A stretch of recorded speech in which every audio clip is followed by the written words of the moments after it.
ميتين من جوعنا. شو بدي اقول لك، مشان كيلو طحين كل هالعالم واقفه. وين عم يروح طحين؟ وين عم يروح السكر؟ ناكل خبزه مع روح السكر والشاي. هاي عند الصبح. جوزي انا بالمحرس بده 3 خبزات بس عم بيضل يومين، بده 3 خبزات. طالعونا لبرا حاجه، تعبنا، ما بدنا كذب علينا، كله عم يكذب علينا من الكبير لصغير. انا مرضانه صار لي هلا 15 يوم. قال بتاكلي لبن؟ سطل اللبن حقه 7500. انا من وين بجيب لهم حقه هذا 7500 كل يومين؟ رواتب ما في، رز ما في، شاي ما في. شلون بدنا نعيش اولادنا؟ عم يطبوا لكم خبز هلا صار 3 ايام ورا بعضهم كل يوم، بكفيكم؟ رغيف ونص. شو بده يعمل مع رغيف ونص مع العيله؟ شو بده يساوي؟ طفله بتكون واقفه بتصير بتبكي، بيقول لابوها بلعي صوتك.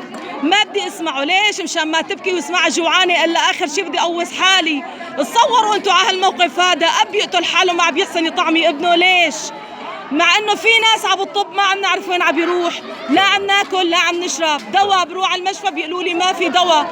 15 يوم صار لي مرضانه. امبارح طبوا لكم دواء، امبارح طبوا دواء. ما بعرف، ما شفت. ان شاء الله ان شاء الله خير. ان شاء الله يا رب، ان شاء الله. يلا شو سلام.